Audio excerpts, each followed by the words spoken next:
Bonjour et bienvenue dans cette nouvelle émission de l'Institut des Libertés qui aujourd'hui va être un peu différente et qui ne va être pas sans nous rappeler les heures noires du confinement.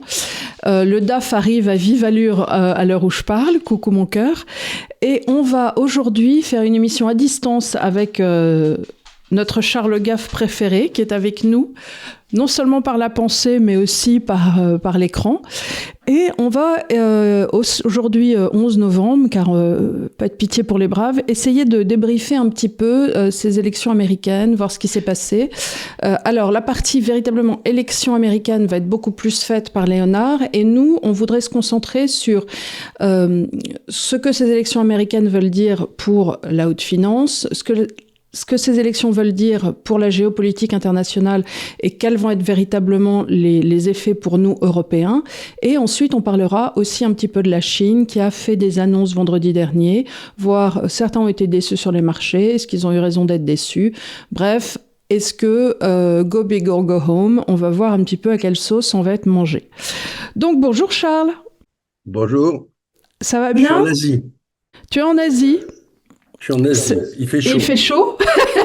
Il fait très chaud. Donc c'est des élections américaines et toi tu te dis allez tout le monde à l'Est.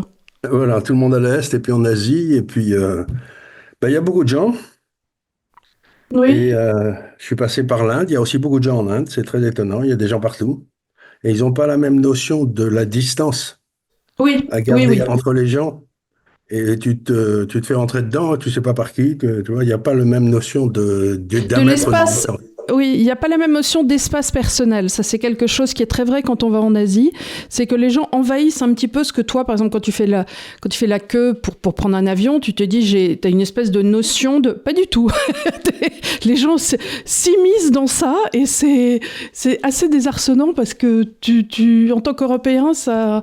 Voilà, On c'est... est surpris parce qu'on a plein l'habitude de plus d'espace, mais enfin, ils sont pas agressifs du tout, on n'a pas peur du tout, mais il y a beaucoup de gens, quoi. Ils sont nombreux, Oui, quoi. Vous savez, d'autant c'est ce que je dis, vous prenez Hong Kong comme centre, vous faites 3000 km autour, dans le cercle de 3000 km autour de Hong Kong, vous avez à peu près la moitié de la population humaine. il y a ça, et il y a aussi, on n'a pas tous le même rapport à l'hygiène corporelle. Donc les deux se mélangeant très étrangement, ça peut vivre des Non, mais moments difficiles. il y a aucune agressivité, c'est curieux. Non, mais c'est juste une façon de se mouvoir qui est différente.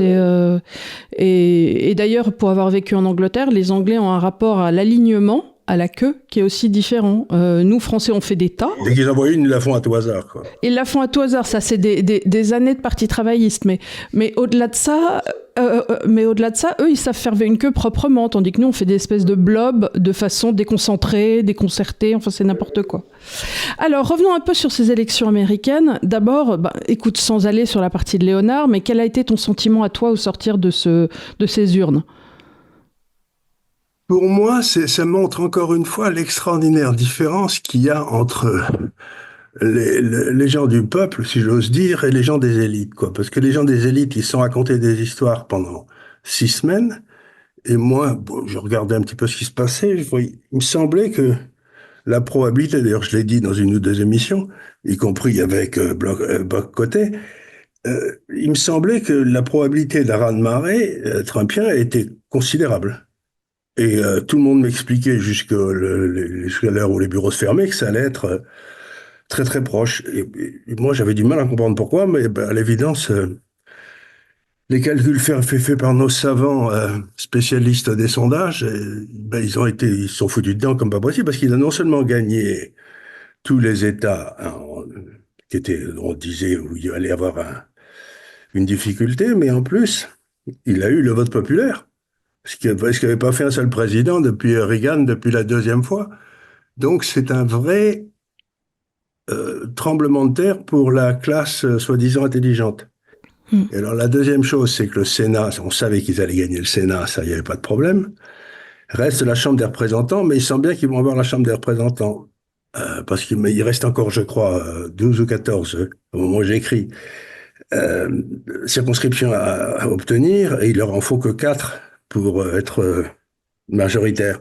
Alors, si la Chambre des représentants, le Sénat, la Cour suprême et la présidence des États-Unis, il faut bien se dire qu'il a 2 ans pour agir. Parce que dans 2 ans, il y a de nouvelles élections. Donc, c'est-à-dire que ce que disait Milton Friedman, c'est que quand quelqu'un arrivait avec un mandat, il fallait qu'il fasse tout le sale boulot dans les 100 premiers jours. Parce que après, ça recommençait à coincer partout. Mais c'est ce que tu Il fallait taper sur les gens quand ils étaient encore tendres, quoi. Mais dans les régimes chinois, c'est ce qui se passe. Ils agissent en réalité tout au début et au fur et à mesure, ils font plus rien. C'est paramétré comme ça.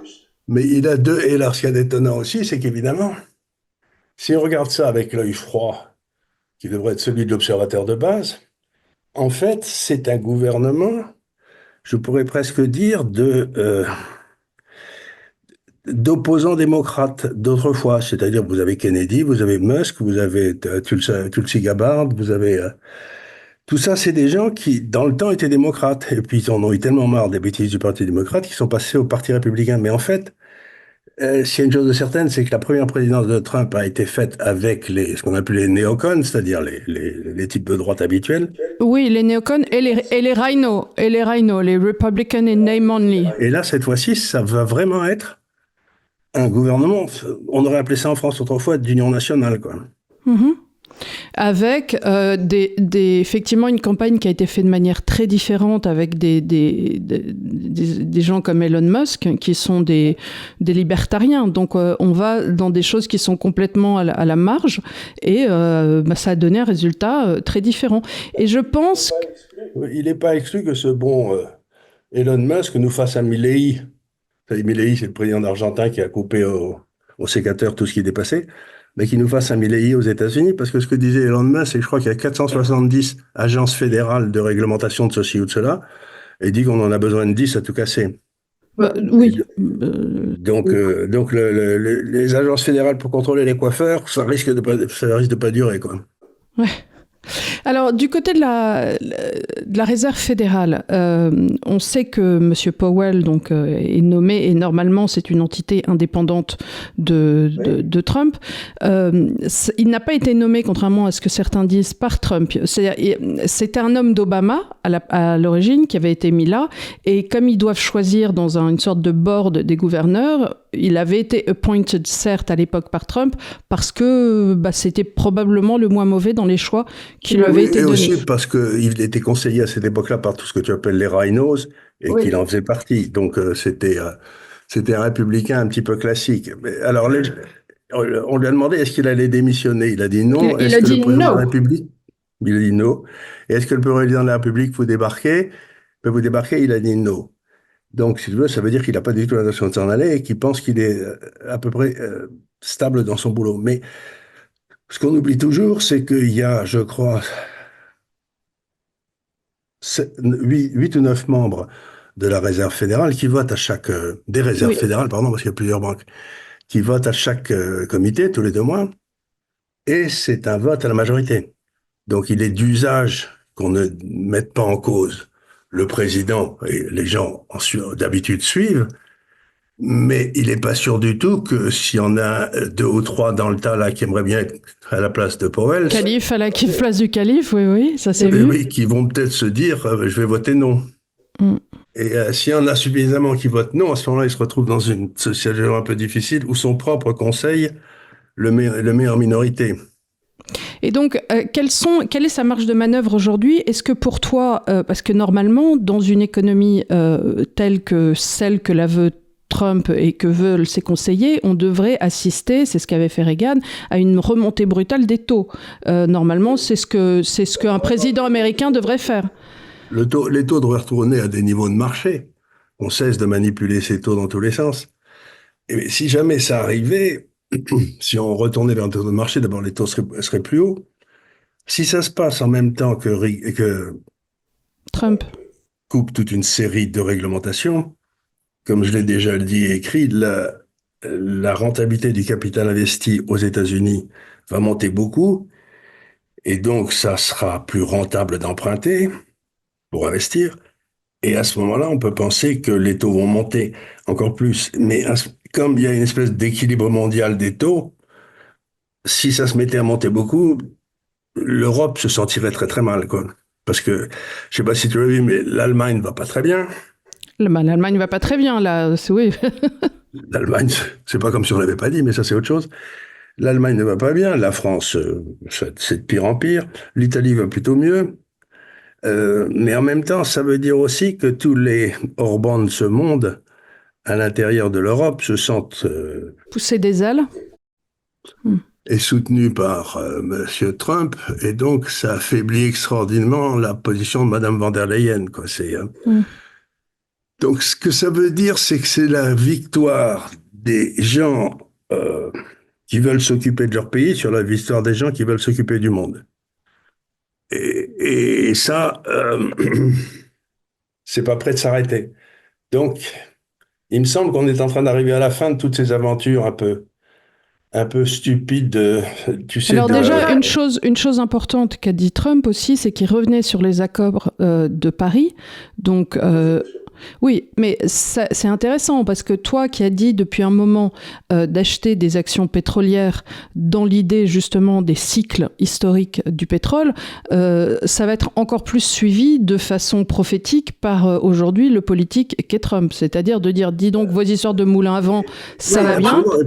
On va rouvrir par exemple le pipeline qui était prêt entre le Canada et les États-Unis, pour que le Canada fournisse du pétrole aux États-Unis, ce qui est à la place de l'envoyer par des trains ou des camions vers un port où il partira en Asie. Donc, ça va changer un peu la distribution du pétrole, mais ce qui est très évident, c'est que l'Amérique du Nord, entre le Mexique, le Canada, les États-Unis avec le gaz de schiste, etc., apparaissent de plus en plus comme indépendants énergétiquement. Mm-hmm. Et que nous, on est en train de se rendre compte que les investissements qu'avait fait l'Allemagne dans toutes ces économies, dans toutes ces énergies nouvelles, est un vrai désastre, et que l'Allemagne a un énorme problème de stabilité de son réseau électrique. Ça, c'est le résultat de Madame Merkel fermant les centrales nucléaires. Et donc, depuis un petit moment, toutes les choses qui se passent depuis le début de la guerre en Ukraine, on peut pas s'empêcher de penser que c'est tout ça. La conclusion finale, c'est tu sais pas trop ce que ça va donner, mais tu sais que l'Europe va en prendre un grand coup sur la tête, quoi. Tu vois, c'est l'histoire du gars qui est dans un bar et il y a un gros et un costaud. Le gros l'insulte et il donne une claque au petit, quoi, parce qu'il se dit c'est moins dangereux de le donner. Et on a l'impression que quoi qu'il se passe, à chaque fois, c'est l'Europe qui en prend plein la tête. Et ce crétin d'ancien Premier ministre hollandais, qui est maintenant le chef de l'OTAN, vient de dire que si les États-Unis ne voulaient plus faire la guerre en Ukraine et tout, à ce moment-là, il faudrait sortir les États-Unis de l'OTAN. On se demande ce qu'il reste. Hein, là. Il reste quoi là, la marine néerlandaise, mais il doit y avoir 3 bateaux et 2 chaloupes. Donc, si tu veux, c'est extraordinaire ce qui se passe. C'est l'écroulement de toutes ces espèces de trucs qui avaient été portés par les mains et les Attali d'un gouvernement mondial, etc. C'est en train de se ratatiner. Et comme ce rêve a été particulièrement porté en Europe, ben, c'est l'Europe qui continue sur cette espèce de rêve. Et c'est elle qui va en prendre plein la gueule, quoi. Et je sais pas ce qui va se passer pour les élections en Allemagne, mais ça va pas être joli à voir.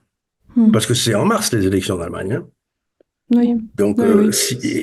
tout le monde sait que si l'AfD, c'est-à-dire les Le Penistes locaux, si j'ose dire, un petit peu, quoi, si l'AfD et les chrétiens démocrates décidaient de gouverner ensemble, ils auraient 65% au moins du corps électoral. Et donc, on a le même paradoxe qu'en France, où on a une majorité à 65% plutôt de droite, et les espèces de lutte d'état-major en Allemagne font que la gauche est au pouvoir. Donc on a et la gauche maintenant porte cette espèce de rêve mondialiste. Donc ce que ça veut dire du point de vue politique, géopolitique, etc., c'est que tu vois une accélération extraordinaire de l'isolement de l'Europe et de la disparition de l'Europe comme un acteur dans les facteurs mondiaux, quoi.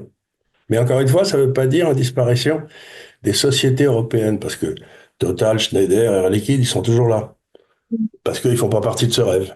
Mais, Alors, non seulement ça, mais ça, tu l'as suffisamment expliqué parce que bien qu'on ait bougé le portefeuille de l'IDL, et on fera une émission spéciale pour revenir pour certains d'entre vous qui voulaient savoir vers où on est. Donc, on fera une émission spéciale, mais là, c'est pas le mieux de le faire en ce moment, par ce biais.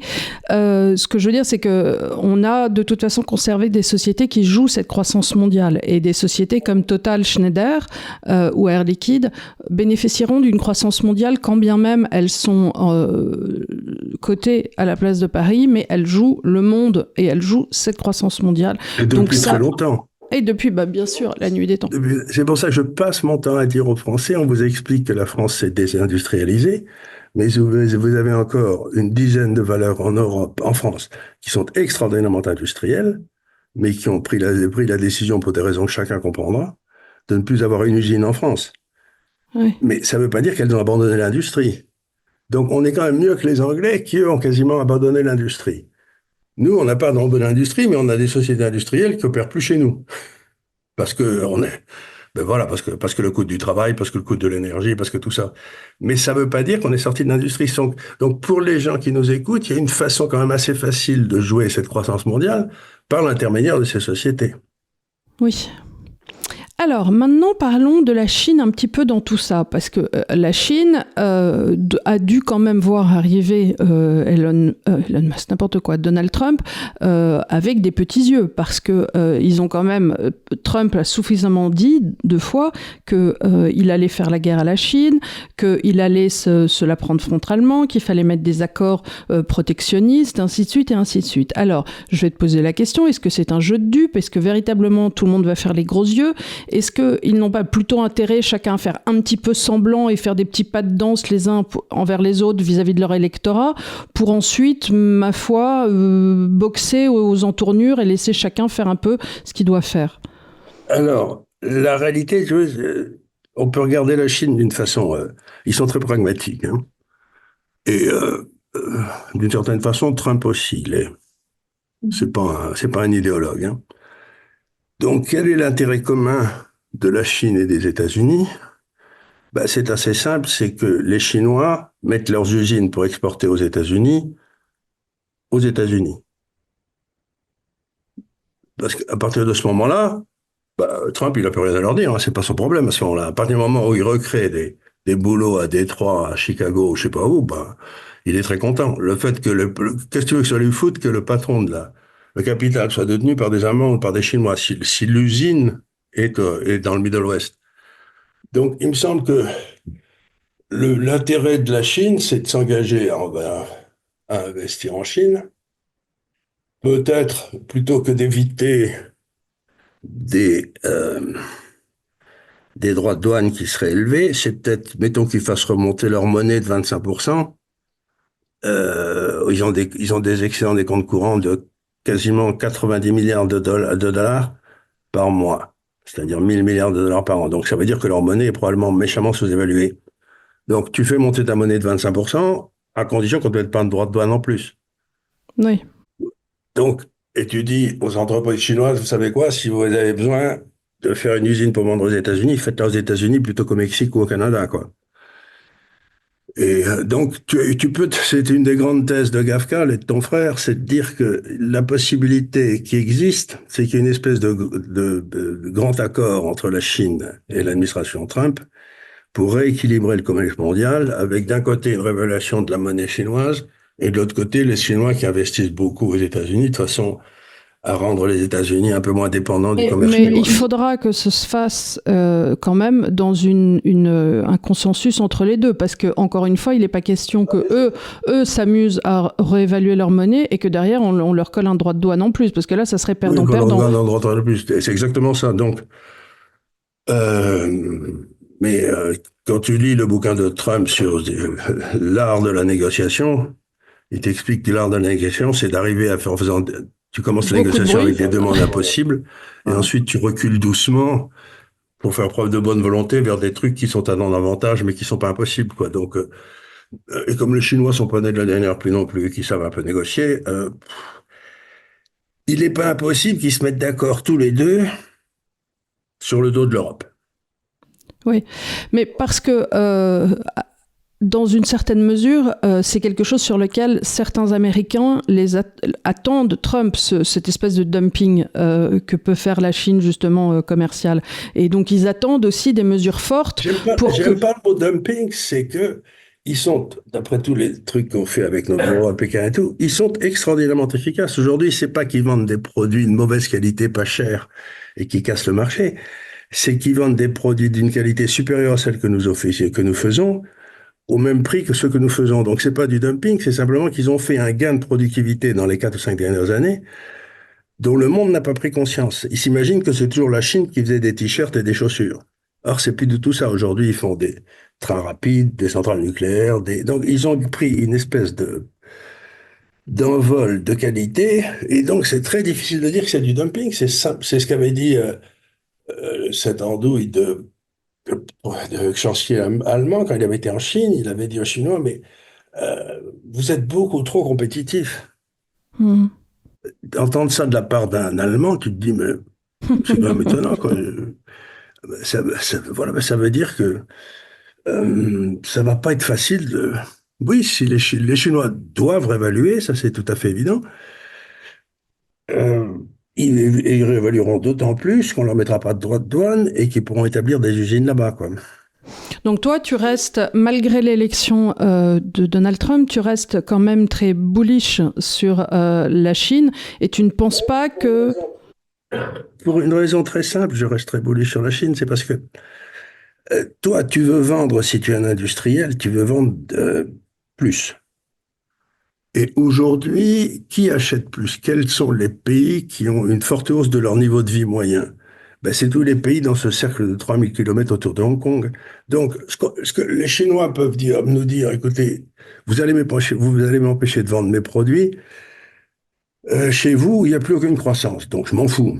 À la limite, bon, ça va pas être grave, mais enfin, parce que moi, ça fait 15 ans que j'investis pour investir en Indonésie, 280 millions d'habitants, aux Philippines, 120 millions d'habitants, au Vietnam, 100 millions d'habitants, en Thaïlande, 70 millions d'habitants, donc je veux dire, et qui sont tous en train d'acquérir une classe moyenne. Donc tu vois très bien que les Chinois, ils se disent, bon, d'accord, j'ai bâti mon développement en vendant la classe moyenne américaine et européenne, mais maintenant, ils sont fauchés, ils n'ont plus un rond, je vais aller vendre aux autres. Et donc, si on les empêche de vendre chez nous, ils vont être d'autant plus compétitifs pour vendre chez les autres, et nous, on pourra pas vendre la queue d'une cerise chez les autres, parce que là, on ne sera pas du tout compétitif. Sur un tiers marché, on sera foutu. Donc tout ça, si tu veux, on s'imagine finalement, les Européens, que c'est toujours l'Europe et puis les autres. Et alors, maintenant, les autres, ils sont beaucoup plus puissants que nous, quoi. Je rebondis un petit peu donc sur ce que tu disais il y a 2 paragraphes. C'est que tu as peur que tout ça, malgré tout, cet accord entre les États-Unis et la Chine ne se fasse aux dépens du vieux continent. Alors, on revient sur le fait que l'Allemagne est effectivement aujourd'hui dans une espèce de queue de comète que tu avais déjà étayée, et je vous invite à regarder les dossiers qu'on a fait, c'était en mai dernier, et l'année d'avant encore, qui parlait des retraites de l'Allemagne, du fait que l'Allemagne était dans un maelstrom dont elle allait avoir du mal à se relever, et on le voit aujourd'hui. Indépendamment de la pyramide des âges, qui est déjà un problème structurel en Allemagne, il y a aussi le fait que toutes leurs banques commerciales sont Elles ont prêté. Si tu as prêté à des industries qui vont mal, tu vas mal. Et puis c'est exactement ce que tu avais dit quand tu avais écrit Des lions menés par des ânes, c'est qu'au bout d'un moment, les Grecs, ils se sont retrouvés avec les Mercedes, et eux, ils se retrouvent avec des papiers grecs. Donc, qui a des ennuis? Les autres, ils sont ravis, ils se sont fait des autoroutes avec 4 voies, et eux, ils sont là avec une lettre de change en disant, ma foi, je me sens un petit peu con quand même. Et là, c'est un peu ce qui arrive. Donc, qu'est-ce qui se passe? C'est que les Allemands, dans ces cas-là, ils font ce qu'ils savent le mieux faire, c'est-à-dire ils continuent à épargner comme des fous. Mais donc, ils consomment plus. Donc nous, on va se retrouver avec moins d'Allemands sur les côtes Algarve. Bon, ma foi, ils vont pas traverser la France en camion, mais ça va pas aider. Mais voilà. Et le vrai problème, c'est que d'après tous les chiffres que je regarde, la France est déjà dans une récession qui serait particulièrement dure. Donc si la récession est très très mauvaise en France, notre déficit budgétaire, il ne va pas être 6,2% du PIB, il va être, je sais pas quoi, à 8 ou à 9. Mais je pense, je pense que les chiffres ont été maquillés et que même quand on nous a annoncé 6,1, tu le sais comme moi, on était déjà à 7. Donc aujourd'hui, avec les défaillances d'entreprises qui s'enchaînent, si tu regardes les chiffres actuellement des défaillances d'entreprises, des tribunaux de commerce, ça explose à la hausse, les TPE, les PME, tout ça avait réussi à vivoter avec les aides qui avaient été données pour le Covid, donc là ça explose à la hausse et on commence à le voir aussi dans des grands plans sociaux, on a vu Michelin, et là ça va continuer pour d'autres. Et alors les gens ont l'air de se réveiller en disant mais enfin c'est pas normal. Alors évidemment que fait la gauche dans ces cas-là? Il faut subventionner, bien évidemment. Tue-moi une entreprise en l'empêchant de travailler, ensuite tu la subventionnes. Hein. Après, c'était la vieille plaisanterie de Reagan qui disait toujours alors, une entreprise se crée, si ça bouge, il la taxe, si ça la ralentit, il la subventionne, et si elle meurt, il la nationalise, quoi. Mais c'est exactement ça sur Michelin. Si tu dis dans un auditoire combien d'entre vous a des pneus Michelin, personne va lever la main parce qu'on achète tous des pneus chinois ou des pneus autres qui, ma foi, sont... C'est pas tellement ça. Bien sûr, on achète des pneus Michelin, c'est le meilleur du monde, mais le vrai problème, c'est qu'à partir du moment où tu empêches les gens de rouler en voiture, aussi. Imagine-toi qu'ils ont besoin de moins de pneus. Bah oui, c'est ma foi, mais c'est bien sûr. Nous avons acheté les droits des films du plat pays. Alors, j'entends des braves crétins qui disent qu'ils ont qu'à supprimer les dividendes. Mais supprimer les dividendes, ça veut dire que Michelin ne peut pas prendre son argent et aller l'investir à l'étranger, ce qui assurera sa survie.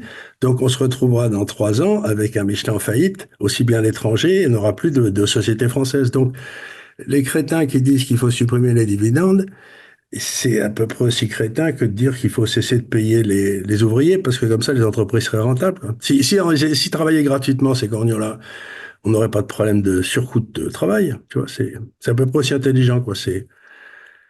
Mais s'il y a une bêtise à dire, on peut être certain que la gauche française est toujours en tête pour la soutenir avec véhémence, quoi. Et alors, concernant justement maintenant, tu as dit, Trump a 2 ans pour véritablement charger la mule, faire avancer, tananana. Est-ce que tu penses qu'on pourrait être à la veille d'une renaissance du colosse américain? Alors, un colosse américain qui aura compris que le colosse américain, dans les 20 dernières années, c'était toute la thèse de mon livre précédent, pas celui sur l'université d'épargne, mais le précédent, là. C'était de dire que les États-Unis, pendant un moment assez court, ont été l'hyperpuissance, c'est-à-dire la seule puissance au monde. Mm-hmm. Et ils ont tout fait, y compris tuer, massacrer, envahir, etc., pour essayer de rester la superpuissance. Là, le projet de Trump, c'est de dire, dans le fond, c'est de bâtir une forteresse américaine. Oui, de toute façon, il est certain que les États-Unis, et ça, c'était quelque chose de très fort chez les néocons, et en tout cas, quand j'étais, par exemple, à l'Institut Cato, il y a déjà 8 ans, c'était déjà très fort, ce mouvement isolationniste. Et des gens comme... et tous les think tanks, que ce soit Heritage Foundation, tous ces think tanks prônent l'isolationnisme des États-Unis et le fait de se désengager de ce rôle de gendarme mondial, dans lequel, entre parenthèses, il n'a pas forcément excellé ces derniers temps. Quand on revoit l'Afghanistan ou l'Irak, on peut se demander si tout ça était bien nécessaire. Ce qui m'amuse toujours, c'est les grandes réunions où tu vois arriver les généraux américains qui ont ça me rappelle des généraux soviétiques qui ont sur leur poitrine mais Oui, des petites plastronnées, oui. De décoration. Et tu dis, c'est extraordinaire, toute cette décoration, ils ont fait que perdre des guerres, quoi. C'est quand même étonnant, quoi. Moi, si j'avais été en Afghanistan, au Vietnam et tout, je mettrais pas le truc, parce que je suis pas sorti très heureux. Donc, il y a ça. Alors, je crois qu'il y a un mouvement de repli vers les États-Unis. Sans doute avec une tentative d'essayer de contrôler tout ou partie de l'océan Pacifique, mais ça devient de plus en plus difficile. Mais ils sont en train de se demander, à l'évidence, surtout Trump d'ailleurs, si l'Europe, il n'y a pas de raison de dépenser des 100 et des 1000 l'OTAN en Europe, quoi, parce que... Mais ce qui nous risque de nous causer d'immenses problèmes pour ce qui est l'axe de Méditerranée. Et c'est-à-dire que nos rapports avec la Turquie, nos rapports avec certains pays d'ouverture comme ça pourraient dramatiquement changer. Si on veut tenir la Méditerranée, il n'y a pas de solution autre que de faire une alliance militaire entre les marines françaises, italiennes, grecques et espagnoles. C'est-à-dire, et puis ensuite, tu vois, on pourrait se donner rendez-vous avec la marine turque à Lépante, et ça nous rappellerait des vieux souvenirs, quoi. Tu sais, voir qui va gagner, parce que on se retrouve entre nous, quoi. Ce serait bien. Je pense que les Grecs sont pour. Hein. Ah oui, les Grecs, alors, Dès que tu leur dis d'aller taper sur les Turcs, ils sont devant. ils sont plutôt fait taper par les Turcs les pauvres, mais ensuite. Oui, mais c'est pour ça. Si on gagne à Lépante, on pourrait peut-être essayer d'aller reprendre Sainte-Sophie aussi, ça serait amusant. Bon, bah, tu vois, je veux dire, on retourne dans des vieux schémas. Oui. Les États-Unis ont protégé la Méditerranée, protégé entre guillemets la Méditerranée depuis longtemps en ayant le centre de contrôle de la Méditerranée, je crois que c'était à Naples. Euh, eh bien, bah, si les États-Unis s'en vont, ce centre de contrôle devrait rester à Naples, mais avec une alliance militaire des 4 pays méditerranéens, quoi. Il n'y a pas de raison que l'Allemagne vienne protéger la Méditerranée. Qu'est-ce qu'elle en a à foutre? Oui, et les Anglais dans tout ça, parce qu'ils étaient quand même très... Les Anglais, ils contrôlent Gibraltar. Donc, il faudra se mettre d'accord avec eux. Parce que si on peut laisser rentrer des bateaux, si à Gibraltar, c'est embêtant. Donc, il faudra... Mais les Anglais, oui, oh, il suffira... Non, c'est pas... Ils ont pas... La Méditerranée les intéresse pas tellement, mais dans la mesure où ça intéresse les Français, ça intéresse les Anglais. Ça, si on pouvait les faire boire, quoi, ce serait pas mal, quoi, tu vois. C'est juste comme ça, pour garder la forme. Ils ont pas de truc. Donc, ils sont prêts à négocier la Méditerranée contre autre chose. Mm. Cette autre chose, ce sera peut-être, d'ailleurs, cette autre chose sera peut-être qu'on arrêtera de laisser passer tous les immigrants qui vont en Angleterre. Oui, ça c'est un problème qu'il va falloir qu'on règle. Ils commenceront par pas arriver si on a la flotte qui les empêche d'arriver. Est-ce que tu as vu cette déclaration de von der Leyen qui s'est exprimée et qui a dit finalement, à la place du gaz russe, on va acheter du gaz de schiste américain. Hasard incroyable, n'est-ce pas? Oui, hasard incroyable, non? Tu penses? Non, mais ce qui se passe, elle est bête celle-là, c'est triste. Mais ce qui se passe en Allemagne, parce que c'est là il faut regarder, elle est allemande cette dame. Hein. Mm. Ce qui se passe, c'est que l'industrie allemande, il y avait bien sûr les automobiles et aussi beaucoup la chimie et la chimie lourde. Et la chimie, ça n'est que de la transformation énergétique. Hein, c'est vraiment un truc. Donc aujourd'hui, le gaz américain, je crois qu'il est 6 fois moins cher que le gaz américain rendu en Europe. Hein. Tu vois, donc, ce qui se passe, c'est que on va pas acheter du gaz américain parce que c'est pas pratique et on va simplement emmener. Les Américains vont piquer toutes les affaires chimiques allemandes et qui vont ouvrir des usines autour de Raleigh.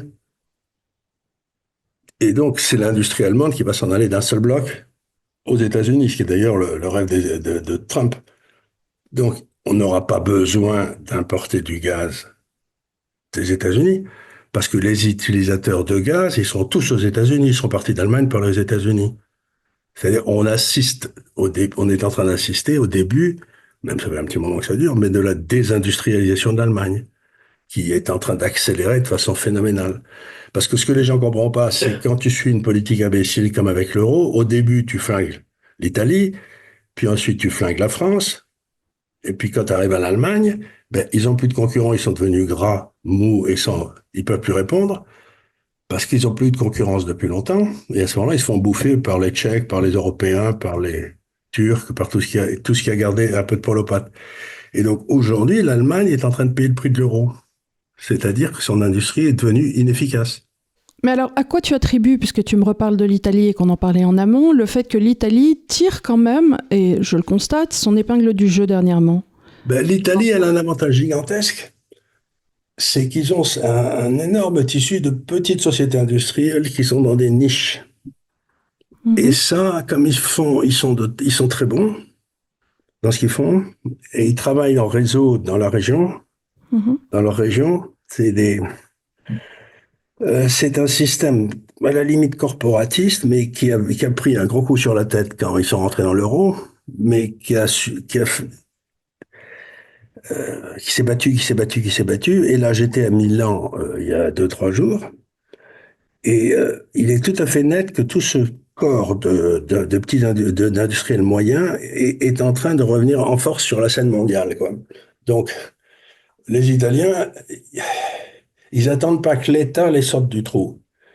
Mais d'ailleurs, quand on regardait il y a 2 ans les dettes en comparatif, l'Italie était dans une trappe à dettes à l'époque beaucoup plus grande que nous ne l'étions, et aujourd'hui, même remarque de la Grèce, et aujourd'hui la France est largement devant en termes de dettes. Ils sont passés en ce qu'on appelle un excédent primaire, c'est-à-dire qu'en fait, l'Italie, quand tu as un excédent primaire, ça veut dire que t'as pas de déficit s'il n'y avait pas le paiement de la dette. Et comme le paiement de la dette se fait beaucoup des Italiens aux Italiens, puisqu'une grosse partie de la dette italienne est détenue par des Italiens, ce qui fait une différence avec la France. Oui, ça on le dit souvent. Eh bien, ça veut dire que l'Italie peut passer en compte courant excédentaire assez rapidement, ce que nous, la France, ne réussit pas à faire. Donc nous, on a attrapé une double vérole, on a notre dette à l'extérieur, et si les taux d'intérêt montent, il faut payer de plus en plus à l'extérieur, donc on a un déficit, et en plus un déficit extérieur qui va se pencher dessus, alors qu'en Italie, maintenant, comme ils ont absorbé le déficit extérieur, si les taux d'intérêt montent, ils retirent un petit peu d'argent des consommateurs pour le donner à ceux qui font des économies, mais ça sort pas de l'Italie. Donc l'Italie aujourd'hui pourrait tout à fait prendre la décision de sortir de l'euro et ils s'en porteraient pas plus mal puisqu'ils n'ont pas besoin de l'extérieur pour financer leur dette. Nous, on peut pas. Je pense pas qu'ils prendront cette initiative. Je pense très honnêtement que personne ne la prendra et que la seule façon serait qu'il y ait une remontée des taux américains, qu'on soit forcé de remonter les nôtres et que cette montée des taux fasse que ça ne passe plus et que ça nous laisserait le choix, ma foi, de soit tout péter, soit passer sous le coup du FMI.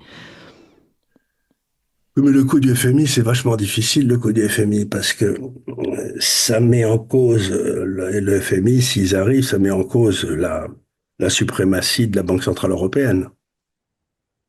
Oui. C'est sous son. Donc, il est hors de question que les Européens l'acceptent. La BCE ne va pas recevoir des ordres. Tu imagines les Allemands, si la BCE reçoit des ordres du FMI, ils vont commencer à. Déjà, ils sont pas contents, ça va être. Mais il me semble qu'on arrive à un moment, un petit peu un moment de vérité, où les politiques et les réalités divergent tellement entre l'Allemagne, l'Italie et la France que on voit pas très bien. Il n'y a plus de solution qui les satisfasse les trois à la fois, quoi. Mais moi, ce que je trouve absolument ce qu'il y a d'absolument consternant, c'est que par ailleurs, en politique interne, aucun homme politique ne s'empare de ces questions-là, et on entend un petit bruit de fond qui est fait de glapissements sur les uns et les autres, ce qui s'est passé cette semaine, qui lui a pas tenu la porte, qui lui a mal parlé, qu'il l'a traité de conne, parce que c'est le truc du jour avec... C'est vraiment les gars... Oui, encore une fois, on parle du sexe des anges à Constantinople. Du sexe des anges, quand les gars grimpent les murs de Constantinople, quoi. Et personne... C'est la grande analyse de Toynbee qui disait que les pays s'écroulaient quand les élites étaient incapables de répondre aux défis du pays qui exposés au pays.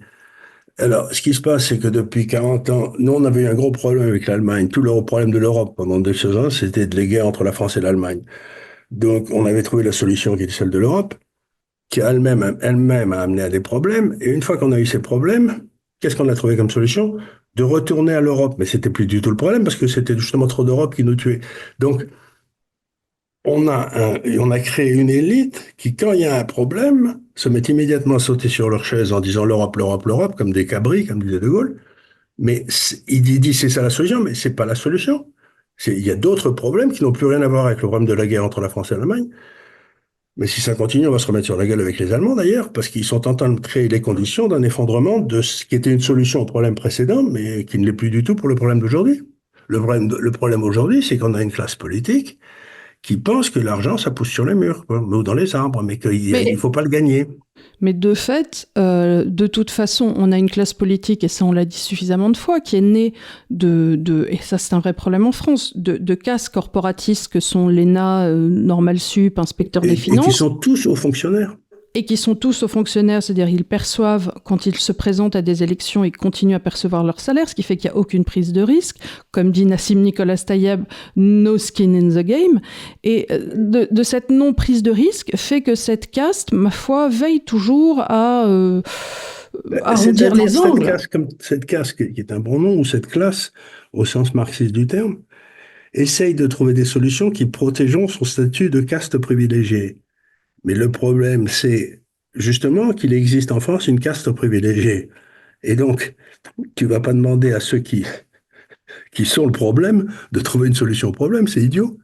Donc la seule façon de s'en sortir, c'est de leur enlever le pouvoir politique, et ça, on peut le faire que par un référendum d'initiative populaire ou par une révolution. Mais à ce moment-là, on sait jamais. On sait comment ça commence, ces révolutions, mais on ne sait pas comment ça se termine. Hein. Mais par ailleurs, là où c'est quand même une immense bonne nouvelle, et là je reviens sur l'élection de Trump, mais cela dit, c'est cette histoire de caste, c'est que ça va être aussi peut-être une mise à mal, enfin en tout cas une banderie dans le mouvement woke. C'est-à-dire que là, on va peut-être enfin avoir une fin de non-recevoir en disant écoutez là, les conneries, ça suffit, la chienlit, ça suffit, toutes les Greta Thunberg de ce monde, ça suffit, parce que le peuple a voté pour dire woke no more. Il a fait un discours hier, là, il a dit les 10 mesures qu'il comptait prendre, mais tout de suite, dès qu'il sera le premier jour au pouvoir, et il y en a deux que j'ai trouvé particulièrement bienvenus, c'est que toutes les universités qui continueront à enseigner les conneries woke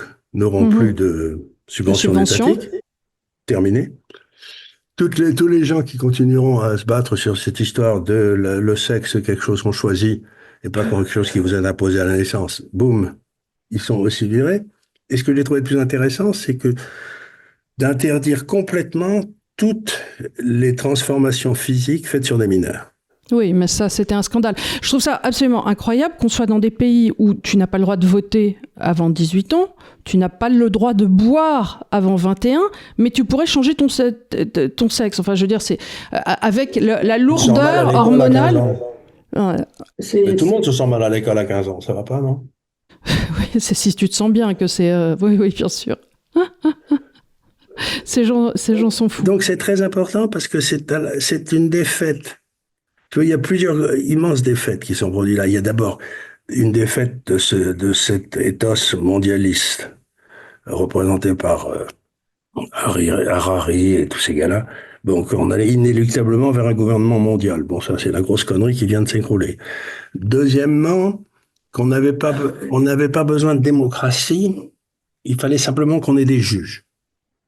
Que les juges, en particulier les juges internationaux, allaient dire le bon, le bien, etc. Bon, mais ça, c'est déjà, on est en train de dire allez vous faire cuire un œuf.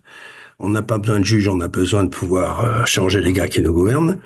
Ça, c'est aussi, donc c'est l'écroulement du pouvoir des juges, c'est l'écroulement du mouvement mondialiste. Et ces mouvements étaient portés par une alliance des minorités. C'est-à-dire que tu faisais, c'était le grand test d'Obama, tu faisais l'addition des LGBTQ, des noirs qui avaient qu'un pied, des jaunes qui avaient qu'une main, tu vois, toutes les minorités, tu faisais étudier, et puis avec ça, tu réussissais à imposer ta volonté en majorité. Et là, il vient d'avoir une espèce de révolte totale de la majorité, en disant, si ça vous fait rien, jusqu'à plus ample informé, c'est la majorité qui décide de la direction, et c'est pas une assemblée de minorités. Et là aussi, ça vient d'être... Et ça, les types de gauche, ils en restent comme de ronde flanc parce qu'ils s'y attendaient pas du tout. Cette espèce de réveil de la majorité, ils s'y attendaient pas du tout. Ils n'ont pas compris, ils comprennent toujours pas. Tu les écoutes, d'ailleurs, ils comprennent rien. Non, mais c'est formidable parce que c'est en même temps le signe vraiment patent de leur complète déconnexion vis-à-vis du peuple. Mais d'ailleurs, ils disent, ce qui est terrible, vous voyez, c'est que les hommes latinos ou les hommes noirs, ils sont sexistes. Oui. Ils ont voté contre Kamala parce que c'était une femme. Non, les gens n'ont pas voté pour Kamala parce que c'est une femme, ils n'ont juste pas voté pour elle parce que c'est une dinde. Le fait qu'elle soit une femme est complètement accessoire. Et qui s'en sont rendus compte. Voilà, je pense que tout le monde s'est rendu compte que c'était une dinde. Qui c'est cette dinde. Et donc, pour expliquer leur défaite, pour que tu puisses analyser une défaite ou une gamelle que tu as pris dans la vie, etc., il faut que tu commences par t'analyser toi et voir où tu t'es mis à penser de travers. Ces gens-là refusent de s'analyser eux-mêmes et de voir en quoi ils ont pensé de travers. Ils pensent que c'est les autres qui pensent de travers. Mm. Mais si tu penses que c'est les autres qui pensent de travers, à ce moment-là, la seule solution, c'est pour toi de prendre de pouvoir et de mettre des camps et des miradors. Parce qu'il faut les rééduquer. Donc, derrière la gauche aujourd'hui, il y a une espèce de tentation latente de mirador. Parce que t'as qu'à écouter Anne Sinclair aujourd'hui, tu t'écroules de rire. de cette dame expliquant ce que c'est que pourquoi Trump est une abomination. Pourtant, elle en a connu des hommes salopards dans sa vie, hein, mais c'est parce qu'on peut dire ce qu'on veut, mais et donc tu te dis mais enfin cette bonne femme, elle peut pas réfléchir 2 minutes. Non, mais je trouve ça absolument incroyable, même que les médias français nous imposent cette purge. Nous imposent Anne Sinclair en donneuse de bonnes leçons. Ben oui, Voilà.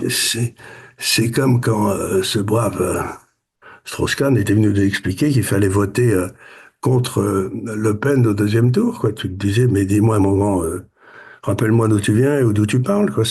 Donc, on sent cette espèce de...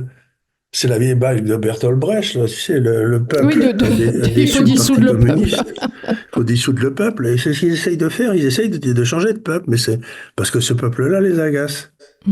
Bah, ils lui font suffisamment sentir qu'on sent des pieds, oui.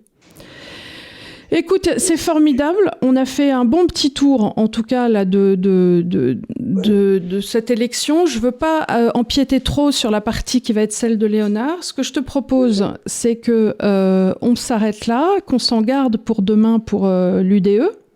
Parce que demain, on fera une émission Parce que ça a beaucoup d'influence sur tout ce qui va se passer dans le monde de l'énergie et tout. Et ce qui est très intéressant, et on en reparlera demain, je suis sûr, mais la vérité, c'est que tout ce qui est ESG, ça vient d'exploser.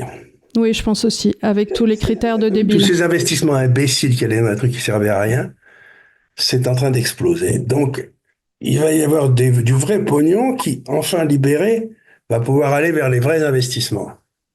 Ok.